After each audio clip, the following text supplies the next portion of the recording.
Ma'am ಇವತ್ತು budget ಮಂಡನೆ ಆಗಿದೆ. ಅದರಲ್ಲಿ ಮಕ್ಕಳಿಗೆ 16 ವರ್ಷದ ಮಕ್ಕಳಿಗೆ ಸೋಷಿಯಲ್ ಮೀಡಿಯಾ ಬ್ಯಾನ್ ಮಾಡಿದ್ದಾರೆ. ಜೊತೆಗೆ ಮೊಬೈಲ್ ಅನ್ನು ಸಹ ಬಳಕೆ ಮಾಡೋದು ಕಡಿಮೆ ಅಂತ ಹೇಳಿ ಇದನ್ನ ಯಾವ ರೀತಿಯಾಗಿ ಜನರು ಅಕ್ಸೆಪ್ಟ್ ಮಾಡಬೇಕು ತಂದೆ ತಾಯಿಗಳು? ಇವತ್ತು ನಮ್ಮ ಕರ್ನಾಟಕ ಸರ್ಕಾರದಿಂದ ನಮ್ಮ ಮುಖ್ಯಮಂತ್ರಿಗಳು ಹೇಳಿದ್ದು ಏನು ಅಂತಂದ್ರೆ 16 ವರ್ಷದ ಕೆಳಗಿನ ಮಕ್ಕಳಿಗೆ ನಾವು ಸೋಷಿಯಲ್ ನೆಟ್ವರ್ಕ್ ಅನ್ನ ಬ್ಯಾನ್ ಮಾಡ್ತೀವಿ ಅಂತ ಹೇಳಿದ್ದಾರೆ. ಮೊದಲನೇದಾಗಿ ನಾವು ವ್ಯತ್ಯಾಸ ತಿಳ್ಕೊಳ್ಬೇಕು. ಇಲ್ಲಿ ಮೊಬೈಲು ಅಥವಾ ಇಂಟರ್ನೆಟ್ ನ ಬ್ಯಾನ್ ಮಾಡ್ತೀವಿ ಅಂತ ಹೇಳ್ತಿಲ್ಲ, ಸೋಷಿಯಲ್ ನೆಟ್ವರ್ಕ್ ನ ಬ್ಯಾನ್ ಮಾಡ್ತೀವಿ ಅಂತ ಹೇಳಿದ್ದಾರೆ. ಮೊದಲನೇದಾಗಿ ಸರ್ಕಾರ ಮಾಡ್ಬೇಕಾಗಿರೋದು ಏನು ಅಂದ್ರೆ, ಒಂದು ನಮಗೀಗ ನಮ್ಮ ಭಾರತದಲ್ಲಿ ಸೈಬರ್ ಸೆಕ್ಯೂರಿಟಿ ಮಿನಿಸ್ಟ್ರಿ ಇಲ್ಲದೆ ಇರೋದ್ರಿಂದ, ರಾಜ್ಯ ಸರ್ಕಾರದಿಂದ ಈ ನಿರ್ಧಾರ ತಗೊಂಡಿರೋದ್ರಿಂದ ಕಮಿಟಿ ಮಾಡಿ ಮೊದಲು ಅವ್ರ ಫ್ರೇಮ್ ವರ್ಕ್ ನ ತಯಾರಿ ಮಾಡ್ಕೋಬೇಕಾಗತ್ತೆ. ಅಂದ್ರೆ ಸೋಷಿಯಲ್ ನೆಟ್ವರ್ಕ್ ಅಂದ್ರೆ ಅದರಲ್ಲಿ ಏನೆಲ್ಲ ಇನ್ಕ್ಲೂಡ್ ಆಗತ್ತೆ. ಹಾಗೇನೆ ಈ ಸೋಷಿಯಲ್ ನೆಟ್ವರ್ಕ್ ಅನ್ನ ಬ್ಲಾಕ್ ಮಾಡ್ಬೇಕಾದ್ರೆ ನಾವು ISP ಮೂಲಕ ಬ್ಲಾಕ್ ಮಾಡ್ತೀವಿ.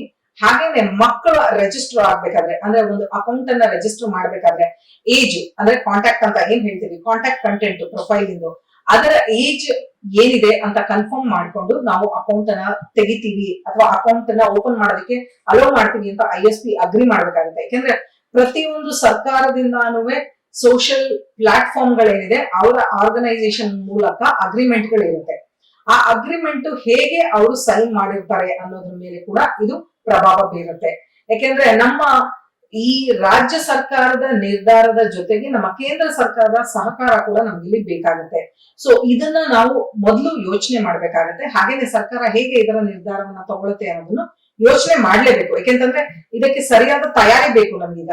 ಮೊದಲು ಇದಕ್ಕೆ ಟೀಮ್ ಮಾಡ್ಬೇಕಾಗತ್ತೆ. ಹಾಗೇನೆ ಎಜುಕೇಶನಲ್ ಇನ್ಸ್ಟ್ರೂಮೆಂಟ್ಸ್ ಅಂತ ನಾವ್ ಏನ್ ಕರಿತೀವಿ ಇಂಟರ್ನೆಟ್ ಮೂಲಕ, ಅದು ಚಾಟ್ ಆಗಿರಬಹುದು ಅಥವಾ ಫೈಲ್ ಶೇರಿಂಗ್ ಆಗಿರಬಹುದು, ವಿಡಿಯೋ ಶೇರಿಂಗ್ ಆಗಿರಬಹುದು, ಇದರ ಫೆಸಿಲಿಟಿಯನ್ನ ಸೆಗ್ರಿಗೇಟ್ ಮಾಡದೆ ಅದರ ಅದನ್ನ ಅಲೋ ಮಾಡೋದು ಸ್ಕೂಲು ಕಾಲೇಜ್ಗಳಿಗೆ, ಅದನ್ನ ನಾವು ಸರ್ಕಾರದ ಜೊತೆಗೆ ಕೂತು ಚರ್ಚೆ ಮಾಡ್ಬೇಕಾಗುತ್ತೆ. ಇದರ ಕಮಿಟಿ ಯಾರು ಕೂತ್ಕೊಳ್ತಾರೆ ಅವರ ಮೂಲಕ ಈ ಎಲ್ಲಾ ನಿರ್ಧಾರಗಳ ಜೊತೆ, ಈಗ ಅವ್ರು ಹೇಳಿದ್ರು 16 ವರ್ಷದ ಕೆಳಗಿನ ಮಕ್ಕಳು ಅಂದ್ರೆ 10th ಸ್ಟ್ಯಾಂಡರ್ಡ್. ಸೊ ಕಾಲೇಜಿಗೆ ಯಾವ ರೀತಿ ಇದು ಇಂಪ್ಲೈ ಮಾಡ್ತಾರೆ, ಅಬೌವ್ 16 ಅಂತ ಬಂದಾಗ ಯಾವ ಏಜಿನವರೆಗೂ ಇವರು ಬ್ಲಾಕ್ ಮಾಡ್ತಾರೆ. ಹಾಗೇನೆ ಈ ರೂಲ್ಸ್ ಅಂಡ್ ರೆಗ್ಯುಲೇಷನ್ಸ್ ತರಬೇಕಾದ್ರೆ ಇದರಲ್ಲಿ ಬೈಲಾ ಏನ್ ಹೇಳುತ್ತೆ, ಅವ್ರು ಯಾವ ರೀತಿ ಬೈಲಾ ಮಾಡ್ತಾರೆ, ಇದಕ್ಕೆ ಪೂರ್ತಿಯಾಗಿ ಪಾಲಿಸೀಸ್ ನ ಹೇಗೆ ತರ್ತಾರೆ, ಲೀಗಲ್ ಆಗಿ ಹೇಗೆ, ಟೆಕ್ನಿಕಲ್ ಆಗಿ ಹೇಗೆ, ಕಮಿಟಿಗಳು ಹೇಗೆ ವರ್ಕ್ ಮಾಡುತ್ತೆ, ಹಾಗೆ ಇದರಲ್ಲಿ ಶಿಕ್ಷಕರ ಪಾತ್ರ ಏನು, ಪೋಷಕರ ಪಾತ್ರ ಏನು, ಸರ್ಕಾರದ ಪಾತ್ರ ಏನು, ಹಾಗೆ ಇಂಟರ್ನೆಟ್ ಸರ್ವಿಸ್ ಪ್ರೊವೈಡರ್ಸ್ ಯಾರಿದ್ದಾರೆ ಅವರ ಪಾತ್ರ ಏನು, ಮೊಬೈಲ್ ಡಿವೈಸ್ ಅಥವಾ ಬೇರೆ ಯಾವುದೇ ಸೆಕ್ಯೂರಿಟಿ ಡಿವೈಸಸ್ ಇದರ ಮ್ಯಾನುಫ್ಯಾಕ್ಚರಿಂಗ್ ಕಮಿಟಿಗಳು ಆರ್ಗನೈಸೇಷನ್ಸ್ ಏನಿದೆ ಅವರ ಪಾತ್ರ ಏನು, ಇದೆಲ್ಲವನ್ನ ಮೊದಲನೇದಾಗಿ ಇವರು ಪೇಪರ್ ಮೇಲೆ ತೀರ್ಮಾನ ಮಾಡ್ಬೇಕಾಗತ್ತೆ, ಅಪ್ರೂವಲ್ಸ್ ನ ತಗೊಳ್ಬೇಕಾಗತ್ತೆ. ಅದಾದ ಮೇಲೆ ಎಕ್ಸಿಕ್ಯೂಷನ್ ಹೇಗ್ ಮಾಡ್ತೀವಿ ಅಂತ ರೆಡಿ ಮಾಡ್ಕೋಬೇಕಾಗತ್ತೆ. ಇದರ ಜೊತೆಗೆ ಟೆಸ್ಟ್ ಬೆಡ್ ಅಂತ ಕರಿತೀವಿ ನಾವು, ಟೆಸ್ಟ್ ಬೆಡ್ ನ ಮಾಡಿ ರಿಪೋರ್ಟ್ ತಗೊಳ್ಬೇಕಾಗತ್ತೆ. ಪ್ರೋಸ್ ಅಂಡ್ ಕಾನ್ಸ್ ಏನಿದೆ ಅದನ್ನ ಕರೆಕ್ಷನ್ಸ್, ಗ್ಯಾಪ್ ಅನಾಲಿಸಿಸ್ ಮಾಡಿ ಆ ಗ್ಯಾಪ್ ಫಿಲ್ಲಿಂಗ್ ಏನ್ ಮಾಡ್ತೀವಿ, ಇದೆಲ್ಲಾ ಮುಗಿದ ಮೇಲೆ ಇದರ ಎಕ್ಸಿಕ್ಯೂಷನ್. ಅಂದ್ರೆ ಇದಕ್ಕೆ ಸುಮಾರು ನಮಗೆ ಟೈಮು ಬೇಕಿದೆ.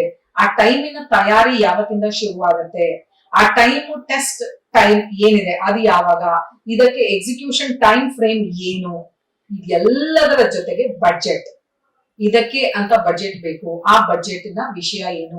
ಸೊ ಇದೆಲ್ಲದಕ್ಕೂ ಉತ್ತರ ಮೊದಲು ಹುಡುಕೋಬೇಕು, ಅದಾದ ನಂತರ ಇದರ ಎಕ್ಸಿಕ್ಯೂಷನ್. ಮೇಡಮ್, ಈಗ ಪ್ರಶ್ನೆ ಬರುವಂತದ್ದು ಏನಂತಂದ್ರೆ, ಇತ್ತೀಚಿನ ದಿನಮಾನಗಳಲ್ಲಿ ನಾವು ನೋಡ್ತಾ ಇದೀವಿ ತುಂಬಾ ಜನ ಮಕ್ಕಳು ಸೋಷಿಯಲ್ ಮೀಡಿಯಾದ ಮುಖಾಂತರ ಸೀರಿಯಲ್, ಆಕ್ಟಿಂಗ್, ರೀಲ್ಸ್ ಅನ್ನೋದು ಹುಚ್ಚಲ್ಲಿದ್ದಾರೆ. ಸೊ ಈಗ ಆಲ್ರೆಡಿ ಇರುವಂತಹ ಮಕ್ಕಳನ್ನ ಹೇಗೆ ಇದರಿಂದ ಹೊರಗೆ ತರುವುದಕ್ಕೆ ಸರ್ಕಾರ ಕೆಲಸ ಮಾಡುತ್ತೆ. ಜೊತೆಗೆ ಇನ್ಮೇಲೆ ನೀವ್ ಹೇಳಿದ್ರಿ ಈಗ ಏಜ್ ಲಿಮಿಟ್ ಅನ್ನ ನಾವೆಲ್ಲ ಅಲ್ಲಿ ಕ್ವಾಲಿಫೈಡ್ ಮಾಡ್ಬೇಕಾಗುತ್ತೆ ಅಂತ ಹೇಳಿ, ಏಜ್ ನ ಯಾಕಂದ್ರೆ ಕೆಲವೊಬ್ರು ರಾಂಗ್ ಹಾಕ್ತಾರೆ. ಸೊ ಅದು ಯಾವ ರೀತಿಯಾಗಿ ಅನಲೈಸ್ ಮಾಡಿ ಕನ್ಸಿಡರ್ ಮಾಡ್ತಾರೆ ಅಂತ. Very good question. ಯಾಕೆಂತಂದ್ರೆ ಇವಾಗ ಏಜ್ ನ ತಪ್ಪು ಹಾಕೋದ್ ಬಿಡಿ, ಯಾಕೆಂತಂದ್ರೆ ಆಧಾರ್ ಕಾರ್ಡ್ ಅನ್ನ ಅಟ್ಯಾಚ್ ಮಾಡಿ ಅಲ್ಲಿ ಅಂತ ಕೇಳ್ಬೋದು, ಏಜ್ ಕರೆಕ್ಟ್ ಆಗಿ ನಾವು ಅಲ್ಲಿ ವೆರಿಫೈ ಮಾಡ್ಬೋದು. ತಂದೆ ತಾಯಿ ಅಕೌಂಟ್ ಯೂಸ್ ಮಾಡಿದ್ರೆ ಏನ್ ಮಾಡ್ತಾರೆ, ಫ್ರೆಂಡ್ಸ್ ಅಕೌಂಟ್ ಯೂಸ್ ಮಾಡಿದ್ರೆ ತಾತಂದು, ಅಜ್ಜಿದು, ದೊಡ್ಡಪ್ಪಂದು, ಅಂಕಲ್ದು ಎಷ್ಟೊಂದು ಜನ ಇದ್ದಾರೆ.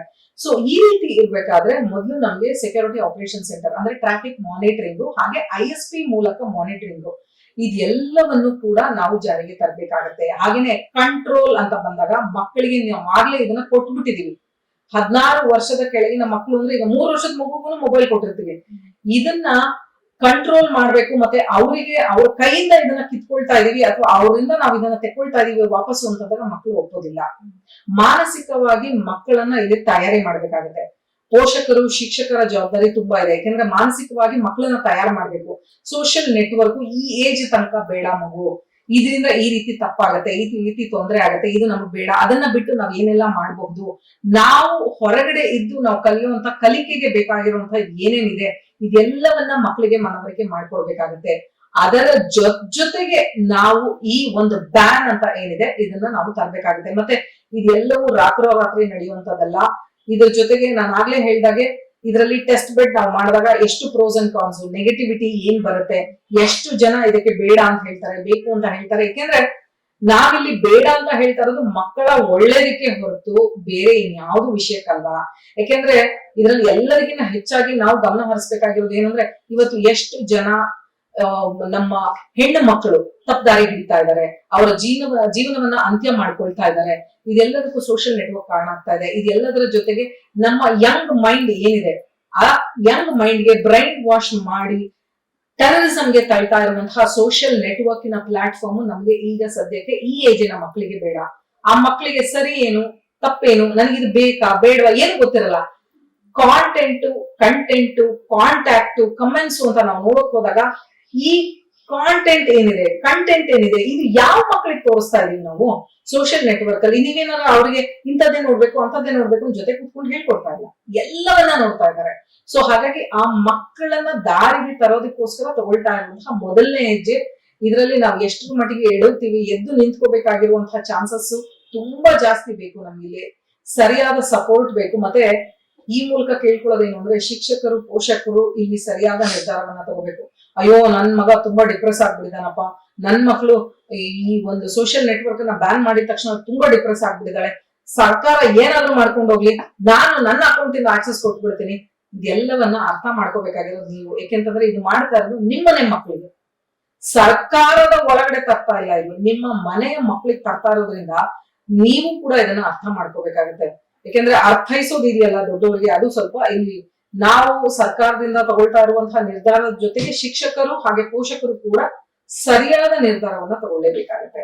ಈಗ ಒಂದು ಕನ್ಫ್ಯೂಷನ್ ಕ್ವೆಶನ್ ನನಗೆ ಒಬ್ರು ಪೇರೆಂಟ್ಸ್ ಕೇಳಿರುವಂತದ್ದು ಈಗ ಬರುವಾಗ, ಈಗ ನಾನು ಸೋಷಿಯಲ್ ಮೀಡಿಯಾ ಅವ್ರ ಅಕೌಂಟ್ ಅಲ್ಲಿ ತಾಯಿ ಹೆಸರಲ್ಲಿ ಅಕೌಂಟ್ ಇದೆ, ಬಟ್ ಅದನ್ನ ಮಗಳು ಬಳಕೆ ಮಾಡ್ತಾಳೆ. ಒಂದು ಜೊತೆಗೆ ತಾಯಿಯ ಜೊತೆಗೆ ಮಗಳು ರೀಲ್ಸ್ ಮಾಡೋದು, ಕಂಟೆಂಟ್ ಕ್ರಿಯೇಟ್ ಮಾಡೋದು ಅಂತದನ್ನ ಕೆಲಸ ಮಗಳು ಮಾಡ್ತಾಳೆ.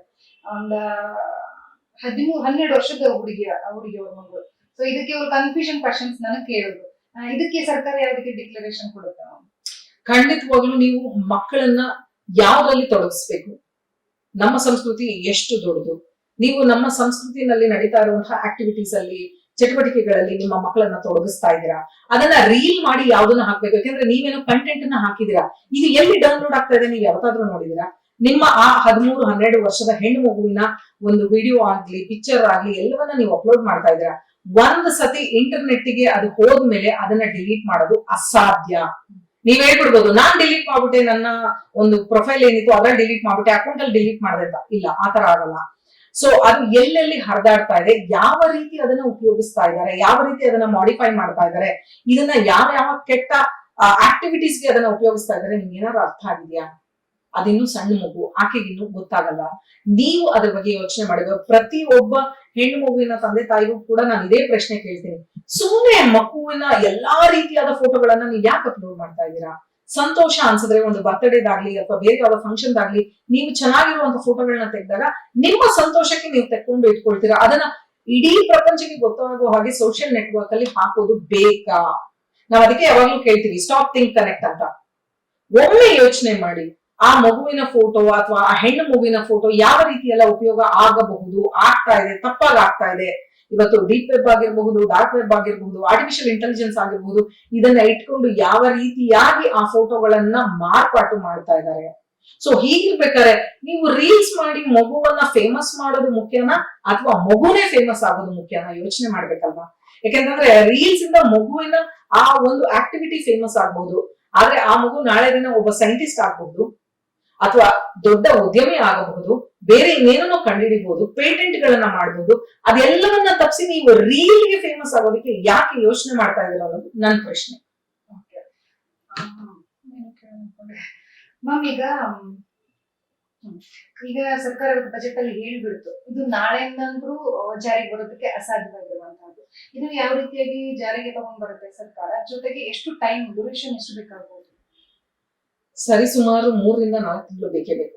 ಯಾಕೆಂತಂದ್ರೆ ನಾನು ಆಗ್ಲೇ ಹೇಳ್ದಂಗೆ ಮೊದಲು ಕಮಿಟಿ ಫಾರ್ಮ್ ಆಗ್ಬೇಕು, ರೂಲ್ಸ್ ಅಂಡ್ ರೆಗ್ಯುಲೇಷನ್ಸ್ ಬರ್ಬೇಕು, ಫ್ರೇಮ್ ವರ್ಕ್ ಫಾರ್ಮ್ ಆಗ್ಬೇಕು, ಟೆಸ್ಟ್ ಬೆಡ್ ಫಾರ್ಮ್ ಆಗ್ಬೇಕು, ಟ್ರಯಲ್ ಅಂಡ್ ಎರರ್ ನ ನೋಡ್ಬೇಕು, ಟ್ರಯಲ್ ಅಂಡ್ ಎರರ್ ನ ರಿಪೋರ್ಟ್ ಏನು, ಗ್ಯಾಪ್ ಅನಾಲಿಸಿಸ್ ಏನು, ಹಾಗೆ ಜನ ಇದನ್ನ ಹೇಗೆ ಸ್ವೀಕಾರ ಮಾಡ್ತಾ ಇದ್ದಾರೆ, ಅಲ್ಲಿ ಅವರಿಗೆ ಬೇಕಾಗಿರುವಂತಹ ಚೇಂಜಸ್ ಏನು, ಸರ್ಕಾರ ಮಾಡ್ಬೇಕಾಗಿರುವಂತಹ ಮಾರ್ಪಾಟುಗಳೇನು, ಬಜೆಟ್ ಗೆ ಹೊಂದೋ ಹಾಗೆ ನಾವು ಇದನ್ನ ಹೇಗೆ ತಗೊಂಡು ಹೋಗ್ತೀವಿ. ಯಾಕೆಂದ್ರೆ ನಾವು ಇಡೀ ದೇಶಕ್ಕೆ ರೋಲ್ ಮಾಡ್ಲಾಗ್ತಾ ಇದೀವಿ ನಮ್ಮ ಸರ್ಕಾರದಿಂದ, ನಮ್ಮ ರಾಜ್ಯ ಸರ್ಕಾರದಿಂದ ನಾವು ರೋಲ್ ಮಾಡ್ಲಾಗ್ತಾ ಇರೋದ್ರಿಂದ ನಾವೇ ಮೊದಲನೇ ಹೆಜ್ಜೆ ಇಡ್ತಾ ಇರೋದ್ರಿಂದ ಬೇರೆ ದೇಶದಲ್ಲಿ ಮಾಡಿದ್ದಾರೆ.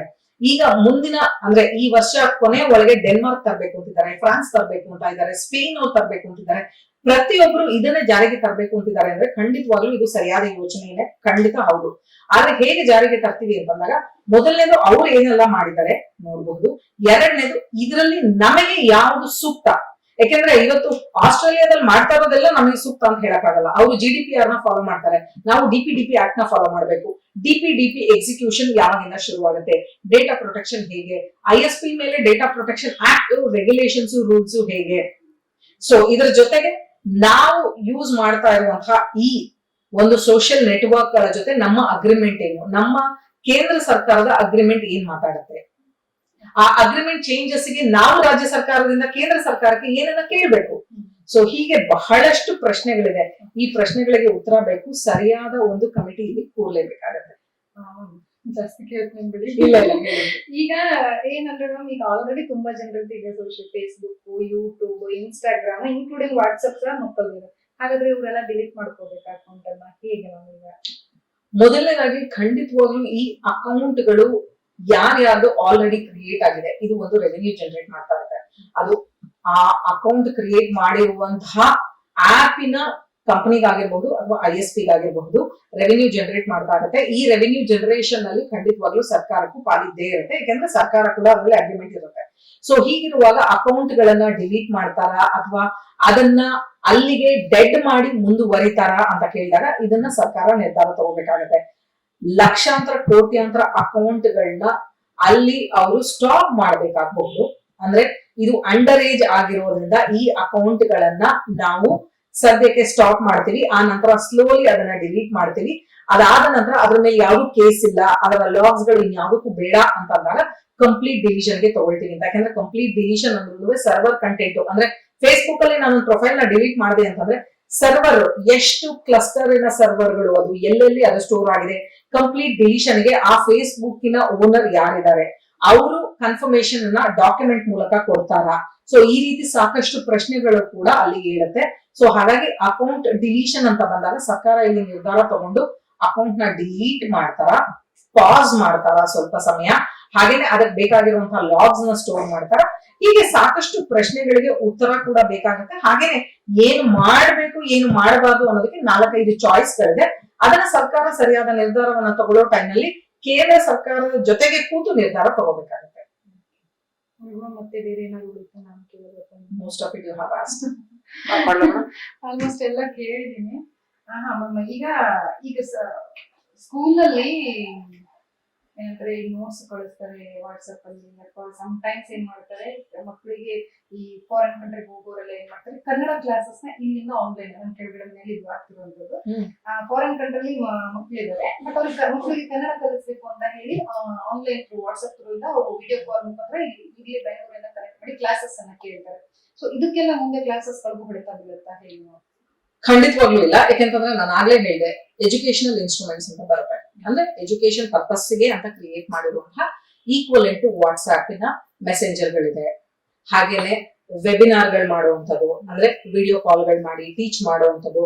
ಅದಕ್ಕೆ ಎಜುಕೇಶನಲ್ ಟೂಲ್ಸ್ ಎಸ್ಪೆಷಲಿ ಇಂಟರ್ನೆಟ್ ಅಲ್ಲಿ ಅವೈಲಬಲ್ ಇದೆ, ಅಥವಾ ಕ್ರಿಯೇಟ್ ಮಾಡಿಸ್ಬೋದು. ಇದಕ್ಕೆಲ್ಲ 1-1.5 ತಿಂಗಳಲ್ಲಿ ನಮಗೆ ಸಾಕಷ್ಟು ಅದ್ಭುತವಾದ ಆಪ್ ಗಳನ್ನ ಕ್ರಿಯೇಟ್ ಮಾಡಿಸಬಹುದು, ಕಮ್ಯುನಿಕೇಟ್ ಮಾಡಬಹುದು. ಅದನ್ನ ಶಾಲೆಗಳಲ್ಲಿ ಉಪಯೋಗಿಸೋದಕ್ಕೆ ಹೇಳ್ಬೋದು, which is purely restricted for the exact communication. ಅಂದ್ರೆ ಎಜುಕೇಶನಲ್ ಪರ್ಪಸ್ ಮಾತ್ರ ಉಪಯೋಗ ಮಾಡುವಂತಹ ಇನ್ಸ್ಟ್ರೂಮೆಂಟ್ಸ್ ನ ಕ್ರಿಯೇಟ್ ಮಾಡೋದು ಕಷ್ಟ ಏನೂ ಅಲ್ಲ, ಆಯ್ತಾ? ಹಾಗಿರುವಾಗ ನಾವು ವಾಟ್ಸ್ಆಪ್ ಅನ್ನ ಯಾಕೆ ಯೂಸ್ ಮಾಡ್ತೀವಿ ಅಂದ್ರೆ ನಾವು ಅಡಿಕ್ಟ್ ಆಗ್ಬಿಟ್ಟಿದೀವಿ ಅದಕ್ಕೆ ಅಷ್ಟೇ. ಯಾಕೆಂತಂದ್ರೆ ನಿಮ್ಗೆ ಎಷ್ಟೋ ಕಂಪ್ನಿಗಳಲ್ಲಿ ಇವಾಗ ಅವ್ರದೇ ಆದ ಚಾಟ್ ವಿಂಡೋಗಳಿರುತ್ತೆ, ಚಾಟ್ ಬಾಕ್ಸ್ಗಳಿರುತ್ತೆ, ಚಾಟ್ ಆಪ್ಗಳಿರುತ್ತೆ ಅವರಿಗೆ, ಅವ್ರು ಅದನ್ನೇ ಉಪಯೋಗಿಸ್ತಾರೆ. ಸಾಕಷ್ಟು ಜನ ಟೀಮ್ಸ್ ಯೂಸ್ ಮಾಡ್ತಾರೆ, ಟೀಮ್ಸ್ ಅಲ್ಲಿ ಪೇಡ್ ವರ್ಷನ್ ಇರುತ್ತೆ ಅವ್ರಿಗೆ. ಹಾಗೆ ಸ್ಕೂಲ್ಗಳಲ್ಲೂ ಕೂಡ ಅವರದೇ ಆದ ಕಮ್ಯುನಿಕೇಶನ್ ಎಕ್ಸ್ಚೇಂಜ್ಗೆ ಅಂತ ಬೇಕಾಗಿರುವಂತಹ ಪ್ಲಾಟ್ಫಾರ್ಮ್ ಗಳನ್ನ ಕ್ರಿಯೇಟ್ ಮಾಡ್ಕೋಬಹುದು, ಅದೇನ್ ತಪ್ಪಲ್ಲ. ಅಥವಾ ಯೂನಿವರ್ಸಲ್ ಆಗಿ ಇಡೀ ಕರ್ನಾಟಕದ ಎಜುಕೇಶನ್ ಸೆಕ್ಟರ್ಗೆ ಅಂತಾನೆ ಒಂದು ಆಪ್ ಅನ್ನ ಕ್ರಿಯೇಟ್ ಮಾಡಬಹುದು. ಅದು ವಿಡಿಯೋ ಕಾನ್ಫರೆನ್ಸ್ಗೆ, ವಿಡಿಯೋ ಟೀಚಿಂಗ್ಗೆ, ಆನ್ಲೈನ್ ವರ್ಚುವಲ್ ಟೀಚಿಂಗ್ಗೆ, ಹೈಬ್ರಿಡ್ ಟೀಚಿಂಗ್ಗೆ, ಕಮ್ಯುನಿಕೇಶನ್ಗೆ, ಡಾಕ್ಯುಮೆಂಟ್ ಎಕ್ಸ್ಚೇಂಜ್ಗೆ ಎಲ್ಲದಕ್ಕೂ ಉಪಯೋಗಿಸಬಹುದು. ಇದನ್ನ ಕ್ರಿಯೇಟ್ ಮಾಡೋದಕ್ಕೆ ಎಕ್ಸ್ಪರ್ಟ್ಸ್ ಟೀಮ್ ಕೂತ್ಕೊಂಡ್ರೆ ನಮ್ಗೆ 30 ದಿನದಲ್ಲಿ ರೆಡಿ ಆಗೋಗುತ್ತೆ. ಸೊ ಹಾಗಾಗಿ ವಾಟ್ಸ್ಆಪ್ ಮೇಲೆ ಡಿಪೆಂಡ್ ಆಗ್ಬೇಕು ಅಂತ ಏನಿಲ್ಲ, ಅದು ಒಂದು ಮಾಧ್ಯಮ ಅಷ್ಟೇ. ಅಂದ್ರೆ ನೀವು ಇವತ್ತು ಇಲ್ಲಿಂದ ಮೆಜೆಸ್ಟಿಕ್ ಹೋಗ್ಬೇಕು ಅಂತಂದ್ರೆ ಬಸ್ ಒಂದು ಮಾಧ್ಯಮ, ನೀವು ಕಾರಲ್ಲಿ ಹೋಗ್ಬೋದು, ಫ್ಲೈಟ್ ಅಲ್ಲಿ ಹೋಗ್ಬೋದು, ಆಟೋದಲ್ಲಿ ಹೋಗ್ಬೋದು, ಊಬರ್ ಅಲ್ಲಿ ಹೋಗ್ಬೋದು, ಸಾಕಷ್ಟು ಮಾಧ್ಯಮಗಳಿದೆ, ಅದೊಂದು ಮಾಧ್ಯಮ ಅಷ್ಟೇ. ಸೊ ಆ ತರದ ಸಾಕಷ್ಟು ಮಾಧ್ಯಮಗಳನ್ನ ನಾವು ಮಾಡ್ಕೊಳ್ಬಹುದು, ರೆಡಿ ಮಾಡ್ಕೊಳ್ಳೋದಕ್ಕೆ ಎಕ್ಸ್ಪರ್ಟ್ಸ್ ಜೊತೆ ಇದ್ದೇ ಇದ್ದಾರೆ. Shubha Mangala Sunil, cyber security expert in Go Cybers company.